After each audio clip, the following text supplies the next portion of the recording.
Deep in the bowels of the mountain that housed the Order of the Sacred Blade, Prospector Dmitri stared at the surface of the obsidian anvil, its top polished to a black mirror. On the walls of the sanctum hung tools, some perfectly functional blacksmith's gear, others, like the obsidian anvil, for the forging of far less material works. All had the patina of generations of use. He had been scrying, and now meditated on the fuzzy images revealed in the depths of the anvil. The simple circle he had cast about the scrying anvil suddenly flared, energy shooting upward like a dancing fountain, something that had never happened in all the times he had gone through the motions of casting and consecrating his magic circle. But the abrupt pulse of magical energy went unseen, as Dimitri's mind was suddenly filled with an image clearer than anything he'd scryed since he dedicated himself to the prospectors. He stood up and hastily turned away from the scrying anvil. Barely remembering that he should conclude the ritual before breaking the circle, he stopped short at the inner edge of his circle, muttered a hasty thanks to the spirits he'd invited, and quickly released the energy of the circle as a gift to the world. He broke the circle, rushed over to a bookcase, took down a massive tome, and set it on a library table, then pulled a pen and several sheets of paper out from a drawer.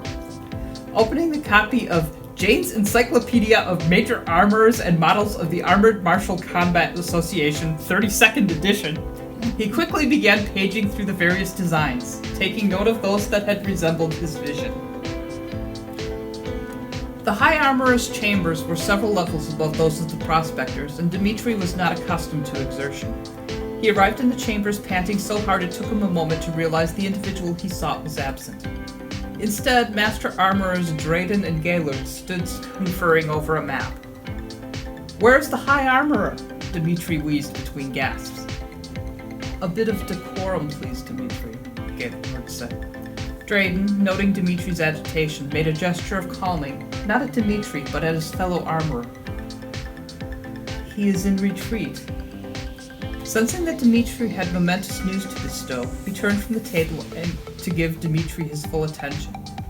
Folding his hands and cultivating the mindset of the presiding scholar, he nodded formally and intoned, "What news have the prospectors for the armorers?" Dmitri took 2 deep, forceful breaths, trying to get his panting under control, then adopted the messenger's stance. "The gods have shown me the path of the champion. We must assemble the forge and call the search for the chosen one." Although portents had been leading to this for several years, Drayton's eyes still widened in surprise. "They have shown you the chosen one." Dmitri nodded, finally recovering from his rush to the chambers enough to speak normally. "I have taken note of the most likely armors." He drew several sheets of hastily scribbled notes from his robe. Drayton glanced at the chicken scratches, then set the papers on the table and placed his hands on Dimitri's head. "Show me," he said, closing his eyes. As their minds touched, Drayton began to see the vision that had so agitated Dmitri.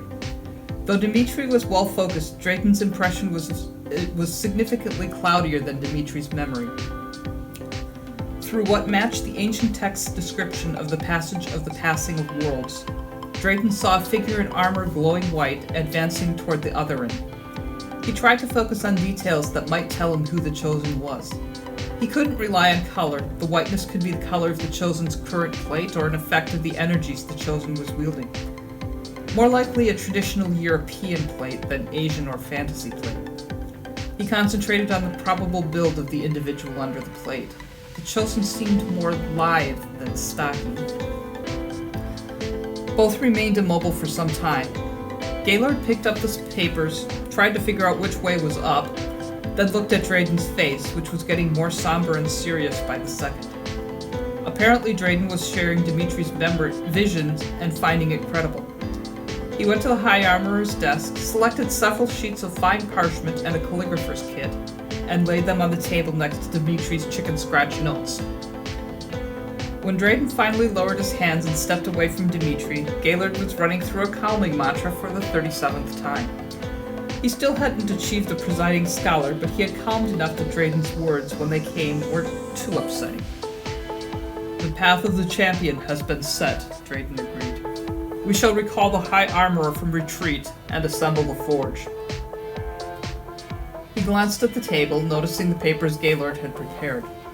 Allowing himself a small smile, he told Dimitri, "And you shall prepare a legible description of the chosen for the search."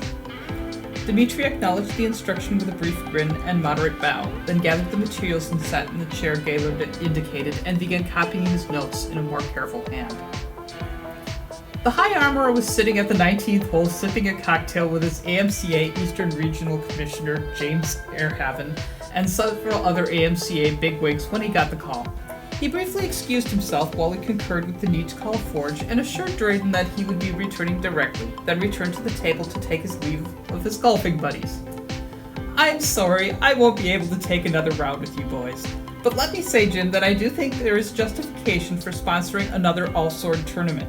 I think it would encourage several more benefactors to get involved in the sport."